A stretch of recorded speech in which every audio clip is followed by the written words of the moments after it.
Hey guys, how are you? It's got a little bit mild. There must be some Wisconsin and Duke fans out here. Any? Any Wisconsin? How many Wisconsin fans are missing out? I know there are no Blue Devils here. Any Blue Devils? One or two. Okay, we'll see what happens. We'll all show up just when it happens. We have a wonderful conversation about to start. I've met two new friends. One, a self-described country boy from Oregon who met and married a wonderful city slicker from New York, Sheryl WuDunn and Nick Kristof. You've enjoyed their work for years. Just completed their fourth book, a tremendous one, A Path Appears, and we're going to have a little conversation. So the city slicker and the country boy, please come on up.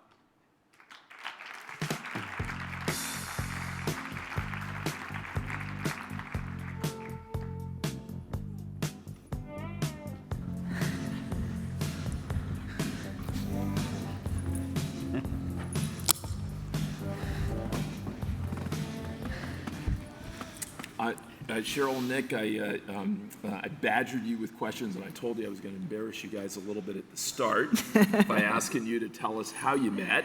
And there's a good little story there, a little Harry Met Sally story about how you guys became not only a great writing duo, but a couple. So tell us, how'd you guys meet? Well, we met in LA, and actually I was working as an intern at the Wall Street Journal. Nick was the correspondent for the business section of the New York Times. And I remember that I had a colleague at the Wall Street Journal who every Friday would talk about, she was a wonderful journalist and just a wonderful person, but she would talk about, she had this slight little problem. She would always talk about these Friday night salons that she would have, these French salons where they would just speak French. And I thought, oh, that just sounds so like over the top. I would never want to go to any one of those. And she would talk about how this person, Kristof, that she was having these salons with. And again, this is just not something I wanted to be part of. And it turns out that was him. Pretentiousness. My name is Kristof. It worked out, though. Yeah, it was a little awkward to date because we were essentially competitors. And so we couldn't, we'd go out and we couldn't ask what either of us was doing. So it was a little awkward. What are you working on? Kept quiet and moved it overseas, and Asia ended up becoming the place where you guys became a couple and a team. Right. That's right. We spent about 15 years in Asia for the New York Times, in Beijing, and in Tokyo.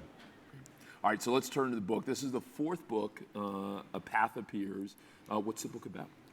So the book is really about how to make a difference and how individuals can make a difference. And it does take with... there's a whole series of things that we take people through, storytelling, examples of people who have made a difference. But we also talk about how making a difference really can draw from a lot of the new evidence-based strategies that have been cropping up. And so really, early childhood education is one of those examples. We talked about this earlier today. But the basic precept is really something that Michael brought out, which is that talent is universal, but opportunity is not. And so how do you level the playing field? How do you actually create more opportunity? And there are a lot of really interesting approaches that people have studied to death, actually. They really have come up with randomized controlled trials that actually produce real outcomes. And how this revolution in the world of charity or making a difference is really exciting right now. There's a greater focus on outcomes, which, believe it or not, I know people in the business world are much more focused on outcomes. This is sort of, par for the course. Why is that new? Actually, it's new in this space. Nick, for the cynic who looks out there and says everyone wants to believe that people can make a difference, but this is not new, saying that charity revolutionizes. We feel like we hear it every 25 years. What's different, if anything? I think one of the big differences has been randomized controlled trials and evidence. And the most helpful thing that the business community and the tycoons like Bill Gates have brought to the sector isn't just the money, it's also the emphasis on evaluation, on metrics, on getting the most bang for the buck. And, as a journalist, people always come to me and say, oh, you've got to write about my intervention, and, we've done these evaluations and they look so good. Well, of course, every nonprofit in the history of the world that has evaluated itself has found enormous success. And once you bring the rigor of outside interventions, then you begin to find what works, what doesn't work. You see, in international education, probably the most cost-effective way of getting one marginal child in school is deworming kids, which we don't think of because American kids don't have parasite problems. But you can get a marginal child into school in Africa through deworming for $3.50 per child. You do that through bricks and mortar, it's $350. Now, Sheryl, but part of the purpose of you guys writing the book was the belief that you would spur more people to jump in, to lean in, to participate in charity. A lot of people out here will probably feel like, well, we already do. Is there a major deficit in people participating, even a empathy or sympathy gap? There's definitely a lot of Americans who give. I mean, actually, Americans are not the highest ranking country in terms of giving, but, up there, number 3. So Australia's higher, Ireland is higher, so we still have a ways to go. But Americans every year give about $300+ billion away every year. We don't necessarily give it away very effectively. Again, it's more of a feel-good. And so while there is this aspect of feel-good, which actually is much more potent than we imagine, there are also much more efficient ways to give, and you can really make a difference that way. So while we might be giving now, we may not be really making a difference. So Nick, where have you seen this most effective in recent times, either here in the U.S. or abroad, kind of citizen participation in making a difference? I think we've seen that in the health sector. We've seen that in the education sector. I think that in the education sector, the emphasis on evaluation, on metrics, on evaluation has given us a sense of what works.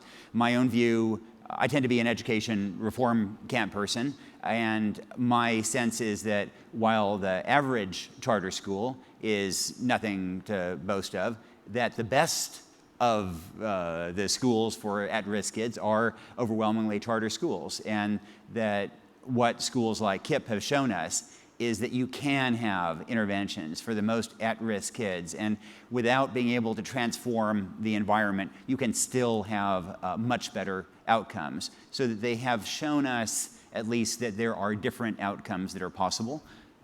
Early childhood education, the same thing. I mean, maybe the single intervention that has the most robust evidence base in this country is the nurse-family partnership, which works with at-risk moms, often teen moms, beginning in pregnancy, ending at age 2. It has a dramatic effect on those kids' outcomes. Reduces by 50% the chance they're going to be arrested by age 15, and yet is funded for only 1 to 2% of those at-risk kids in the U.S. And why do you think that is? Because I feel like for 30, 40 years, we've heard, whether it was through Marian Wright Edelman and Children's Defense Fund or others, the value of investing in early childhood education. Why do you think there hasn't been more? Well, I think a couple things. First of all, kids don't vote. So it makes it very hard for them to become advocates for their own education, and so you have to rely on the parents, and then it's kind of surrogacy there. Also, I do think that since that time, there have been just a greater wealth of evidence with very rigorous approaches using randomized controlled trials that really do show that early childhood interventions, and even interventions when the mom is still pregnant, before the kid is even born, those are extremely effective. And so we have a wealth of evidence now that actually shows that from top-notch researchers. And so that's really a major change. So the question is now, how do we move this into the implementation phase and go from 2 to 3% reaching of need, 1 to 3% of reaching the need, to 100%, or at least even 50% reaching all of those families who need this? Sorry. I think there are a couple of things that have been major impediments. I think one has been a sense of surrender, that the Great Society was embarked upon with tremendous hope, and then I think there's too much of a perception that, we tried, it didn't work. And so people have kind of given up on the idea that one can make a difference. I think that is a complete misapprehension of what happened in those years. And the other, I think, is then this really unhelpful narrative of poverty is all about personal irresponsibility. I think that there's something of an empathy gap, frankly, in this country that maybe is a starting point to approach issues like education. And you see it in a number of ways. You see it partly in philanthropy, that the most affluent 20% of Americans donate less as a percentage of incomes to charity than the poorest 20% of Americans. And that seems to be because affluent Americans are essentially insulated from need, that they live in affluent areas, that their friends are affluent. And in that situation, it becomes easier, I think, to focus on self-destructive behaviors, which are real, and to conclude thereby that that it's kind of hopeless until we see these sort of behavior changes. I think that is a misapprehension of the problem, and it is belied by evidence that we have interventions that, even in this context, actually do make a difference. Sheryl, is that any different when outside of the U.S.? Is there that same kind of empathy gap in everywhere from Australia to Kenya, from China to I think it does increase as you have a greater gap in equality. But there is, but some countries are just actually more interested in trying to fill that gap. So, for instance, in China, actually in Shanghai, pre-K now is universal. I mean, they did that way ahead of the U.S. I mean, it's nice to see way ahead of New York City at least.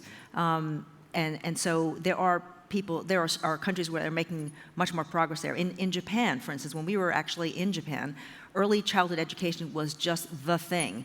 And I remember we had little kids then, and I used to think, well, if it's such a big thing in Japan, and I, of course, didn't read a lot of the literature in Japanese, I wondered about the evidence, and I said to myself, well, could it really be true if really in the U.S. we're not talking about that? So, I mean, something's got to be wrong. Why are the Japanese harping on this when the U.S. is not? Maybe it's not really true. I wish I had believed the Japanese a little bit more. Maybe it would have actually pushed my kids a little bit harder. But I do think that in certain countries, they are farther ahead, and perhaps, obviously, in a place like China, it's easier to implement solutions than here in the U.S. Nick, take us around the world a little bit. Both of you travel a lot. You guys have lived abroad. You've traveled a lot abroad. Which non-U.S. leader is doing the most interesting things, you think, in terms of galvanizing the society to deal with issues like inequality? I think one of the most fascinating world leaders right now is Paul Kagame, the president of Rwanda. And he has taken a country that endured a horrific genocide, and he has vastly improved health outcomes, vastly improved education outcomes, tried to make it a sort of a little IT center. He's done very impressive things with the economy, and yet he is also a pretty ruthless dictator. And he has presided simultaneously over brutal oppression in Eastern Congo, next door. And I find, this really troubling to deal with. You have a leader who is simultaneously doing a great deal to raise the standard of living of his own people, yet is far from a democrat and is causing mayhem next door. But his own achievements within Rwanda are spectacularly impressive. Sheryl, what about you? When you look around the world, who's doing interesting things? And I add into the discussion Xi Jinping, and knowing that you spend a lot of time in China, that you both won a Pulitzer Prize for some of your China work around Tiananmen Square. Who's doing interesting work outside? Well, so you mentioned China, but I actually would also say that in the past Singapore was very interesting. But again, it's this. Although that same issue exactly. that Nick's talking about. I think China is the same issue, though. I mean, you have a case where it is much easier to implement policies when you actually have decided on one in a place like China or Singapore, which is much smaller, but also, quote unquote, kind of a more sort of authoritarian regime, where in China really it is a very authoritarian regime, and it is much easier to implement things. But they have, in the space of less than 10 years, they have moved from just quasi-okay on education to being one of the largest producers of college graduates. It used to be very difficult to get into college, in China.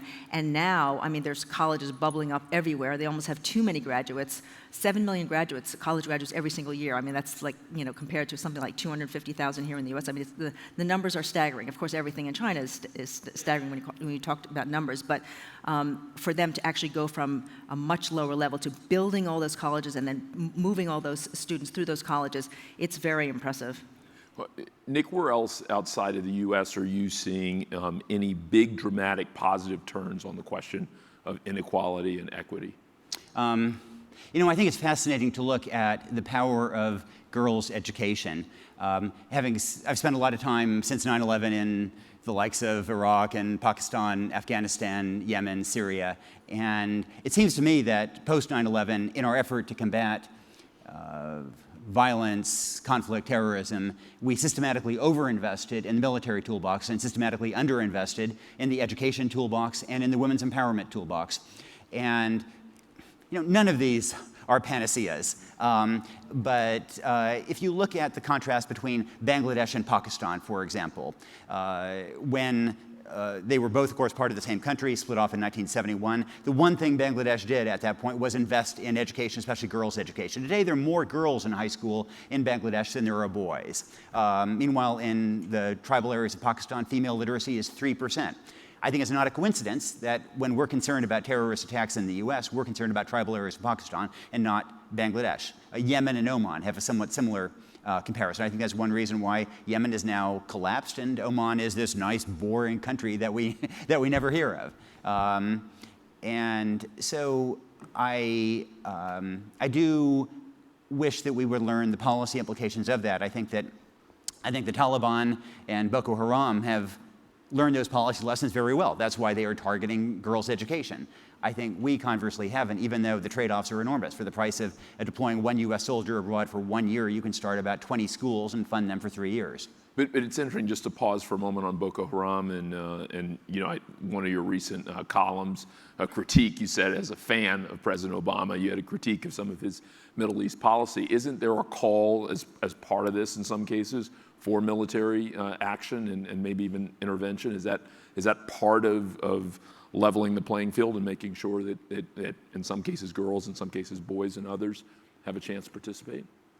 I think that there are definitely times when the military toolbox can accomplish things that other toolboxes can't. And I was all for using the military, for example, early on after Boko Haram or in Mali, where the French intervened, although we did not. But I think it has to be done very carefully on an ad hoc basis and very much based on how local people will react. I'm always nervous about presidential doctrines because that seems a little too ideological, and I think the moment we become too ideological and less empirical, we run risks. But the one lesson of country after country is that girls' education generally and girls' education doesn't solve problems, but it tends over time to mitigate them. It tends to reduce the youth bulge in the population, which is one of the most destabilizing factors you can have. Every 1 percentage point increase in the youth bulge of the population increases by 3 percentage points the risks of civil conflict in that society. And yet I think we still haven't really absorbed that lesson. Sheryl, what about coming back home and thinking about corporations? I know one of the things you guys talk about in the most recent book is whether or not corporate social responsibility programs have been robust enough, whether or not they've made a difference, and whether or not, frankly, that's a good use, that's a good focus for those who are hoping to see change. Well, I think that corporate social responsibility programs actually can do a lot more good than they are doing. I mean, they're really quite weak, and they can become extremely powerful in terms of a force. I mean, think about potentially linking up startups with CSR programs at some of whether it's Intel or whether it's some other corporations that really care about education. If you can actually link them up together, through some partnerships, I think that can be extremely powerful in many ways. I mean, not just whether it's capital, but also it's resources, it's employees at the corporations, maybe actually mentoring or actually on the board of advisors for some of these companies, or whether there's introductions to clients.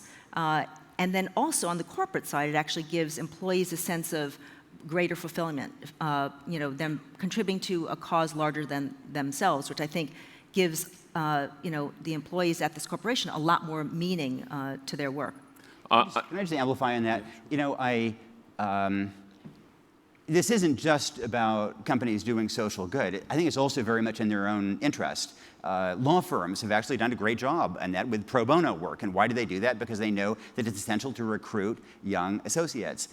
And it seems to me that millennials care enough about image, and that some of these consumer companies have so much on the line in terms of brand reputation, that it would be important to them actually to have the kind of programs that Sheryl is talking about that really do invest their employees with a sense of meaning and purpose.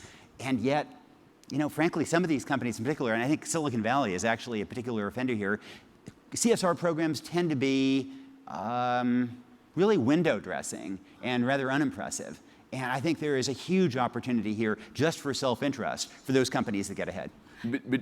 Sorry, Sheryl. Well, I was going to say one of the major accounting firms in the Harvard Business Review recently, one of the major accounting firms actually had noticed that their retention rate among millennials was just deplorable. And they were very worried because here, the senior partners were aging, and so the entire employee base was aging. They were thinking, what are we going to do? How can we keep these millennials? And what is wrong? Why can't we? And it turns out the millennials were thinking, well, if I'm going to be spending 16 hours every single day, I want to be able to be changing society. I want to be, making sure that what I'm doing is contributing to the good of society. And they just didn't feel that was the case, or they actually couldn't articulate the reason for that at this accounting firm. So the accounting firm went through this whole soul searching to try and figure out how can they actually create programs that give a little bit more meaning to the work for their employees, and hopefully they're on the mend. I've got a couple more questions for these folks, and then because our time is short today, I wanted to allow a couple of minutes for folks here who have questions. So if you have questions, get your hands ready, and I don't know if we're going to have a mic to bring around to allow you to ask, but we'll come to you in just a minute. Nick, I'm going to ask you to wade into American politics, something you're comfortable doing. We've got a presidential election that's already started, in effect, interesting candidates on both sides. Who's got something thoughtful to say in your mind right now about these inequality and equality questions, or maybe even surprising? It's sort of funny, but on the education front, everything has been all mixed up, and Arne Duncan has, I think, done a commendable job in trying to bring about new ideas and fresh thinking in the education sector. I remember when President Obama gave his speech, what year was this? 2 years maybe ago. 2010, in which he used the phrase "bad teachers." I thought, is a Democratic president allowed to use the phrase "bad teachers"? It was astonishing, and so you have, it's clearer where Jeb Bush fits. It's less clear where Hillary Clinton fits. She's clearly torn in multiple positions. Frankly, one of my concerns as we move toward this issue is that right now, early childhood education is kind of the only space in education that is not toxic. And I frankly wish that some of the K through 12 energy would be redirected to that 0 to 5 space, because I think that's where the low-hanging fruit is. It's just less of a stalemate, less toxic.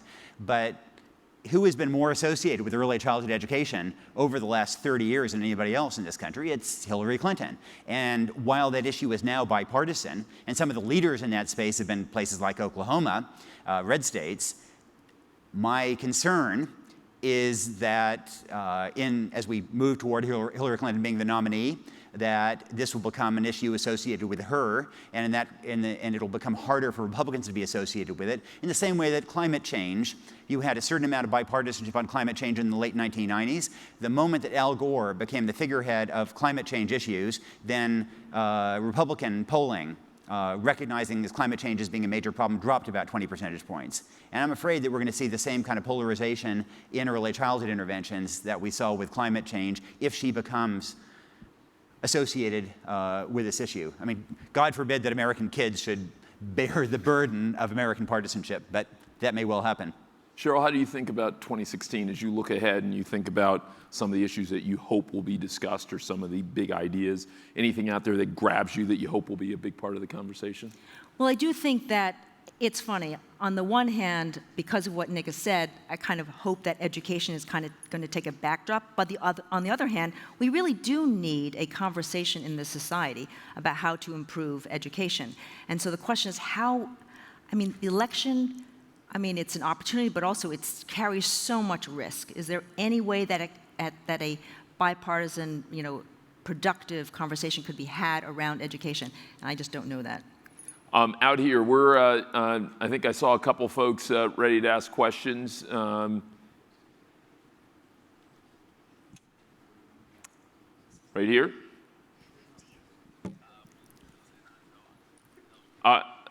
Great, we'll go here and then we'll go here. Your name and the question, please. Is the microphone on? Doesn't sound like it. Is it on now? Yeah. Perfect. There's this on button I pressed that really made a big difference. Thank you, Nick and Sheryl, very much. I'm Chris Crane with Edify. We work with schools that educate children living in poverty in Africa and Latin America. There's a great deal of focus on equality, but is some of that misguided? Shouldn't we be perhaps more focused on what Mike was talking about earlier about equal opportunity? So not equal outcomes, not trying to bring down the high performers at the expense of perhaps stifling innovation, but rather let's raise everyone up, even if inequality does exist as a result of that, then the lower half is going to be much better off. Oh, absolutely. That's actually the way we actually look at it as well.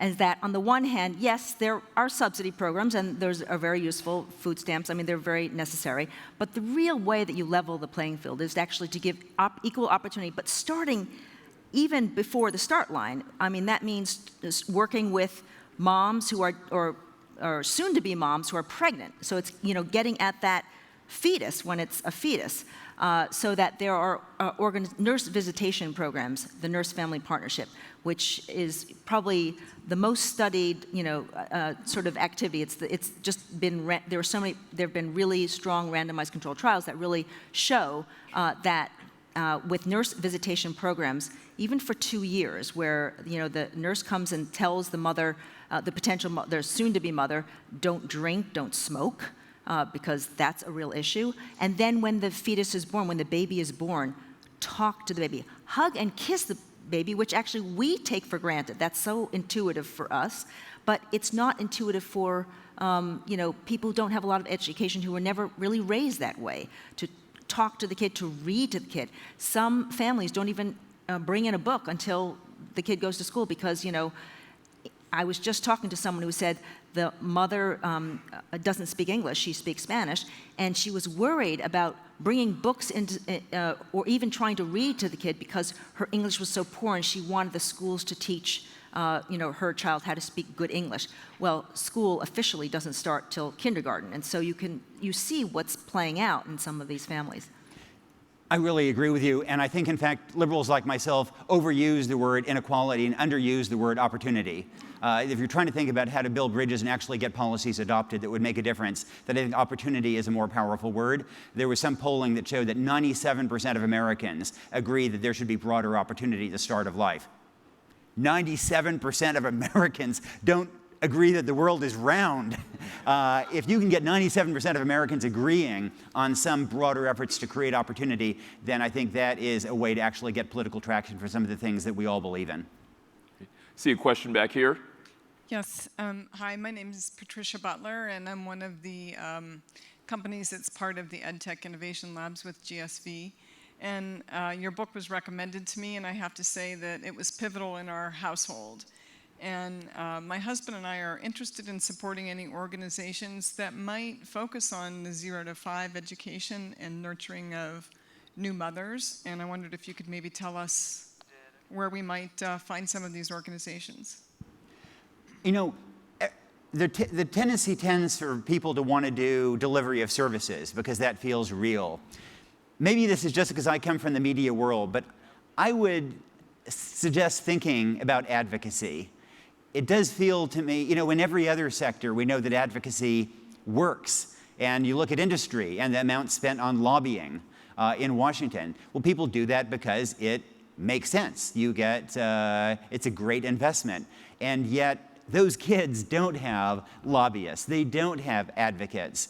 And I think that there is some reason to think that investments in, and there are a number of advocacy groups that do work on the 0 to 5 space, that may actually leverage some of this public money, especially in an area that is not polarized. When President Obama called in his State of the Union address for early childhood interventions, that was the only thing in his speech that John Boehner actually applauded. So I think that I would suggest thinking not just about great groups that are actually engaged in delivery of services, but maybe those engaged in advocacy to pry some public money loose in this area. And so just to throw out a couple that do provide products and services. One is the Nurse Family Partnership that I mentioned. Another is Reach Out and Read, which basically, it's a program started by a pediatrician and uses the concept of writing prescriptions for medicine and to create writing prescriptions for reading. Basically what they do is they actually give out books to new mothers and they say, you should read. And the mother comes back for another well baby check and, well, how much did you read? Here, take another book. So it's basically prescribing reading for even infants, because as long as they're not going to read the book, but they'll see what a book is, they'll look at the pictures, and that's actually really important. And Sheryl, in your book, didn't you guys mention that there was an interesting new project set up to kind of analyze and evaluate the quality of certain nonprofits and efforts? So I remember that you guys mentioned. Oh, GiveWell? GiveWell. Right. So there, with the focus on outcomes, there's this new movement called effective altruism. And one of the proponents of this is an organization called GiveWell, which was started by a couple of former Bridgewater hedge fund analysts when they had some bonus money that they actually wanted to figure out where they can give it. And of course, they're results-oriented. They said, well, where would we get the biggest bang for a buck? And so they looked at all these different websites, and there were no websites that actually focused on the outcomes. It was like, well, how many bed nets did they send? Or how many bags of rice did they send? Or how much money did they raise? But like, what about what happened when they actually gave people the bed nets, or what happened when they gave the bags of rice to people eat them and they're no longer hungry or they're no longer malnourished? And so they started GiveWell to basically analyze these nonprofits in terms of outcome. And they've developed over the years. They actually now have used as their criteria, because actually KIP and Teach for America were once ranked very high domestically, but now they actually use as their yardstick saving lives. So, and for how little can you save the most lives? And so that puts them overseas, because your money goes a lot farther overseas. And it also puts them into more the healthcare space. So, anti-malaria, anti-deworming, and those kinds of approaches. I hate to do this. We have to wrap up, so I'm going to ask you each for one last big thought. Nick, what was the most interesting, surprising thing you learned in the process of reporting A Path Appears? And then, Sheryl, I'd love for you to close us out with the same answer, or an answer to the same question. I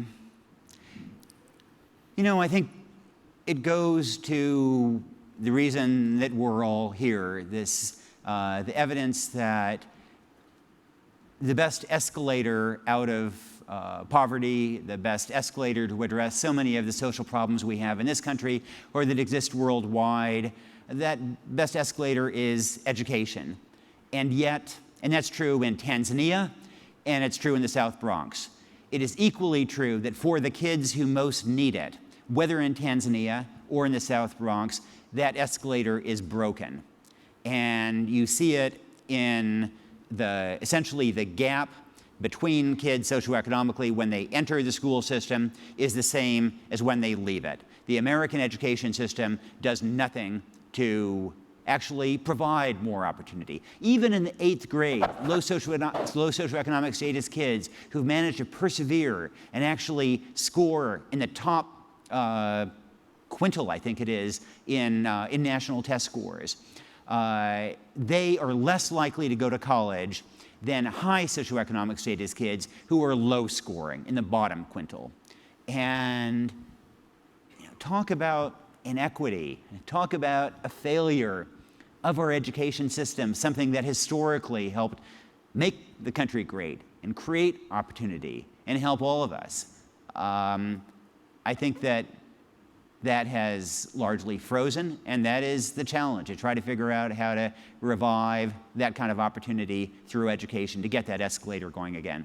Sheryl, final word from you. You guys put a lot of effort into this. Your 4th book got turned into a PBS series as well. What was the most surprising, most interesting, or at least the most important thing you feel like you learned in doing this book? Well, I would first compliment what Nick said. I agree with that. But I would also add, I would like to bring it back to the individual, to you, each one of you. What is really amazing, I mean, you're all in the ed tech space is very special in that you have a mission, the education, but you also have a sustainable way to make money, profits, so that you can keep going. And I think that's really important. The mission is really important in addition to the profits, because it turns out that when you actually believe in a cause larger than yourself, when you can actually feel that you're contributing to something, it's not only good for you, mentally or spiritually. And by the way, we did find that when you look at people's brains, when they're actually contributing, when they're compassionate, when they help, there's something tapping the pleasure center of your brain. So there really is something going on when you feel happy because you're giving. But the other important thing is that it's also good for you in terms of your health. There is now an increasing body of evidence that shows that when you actually, give back, or when you contribute to this cause larger than yourself, when you volunteer, for instance,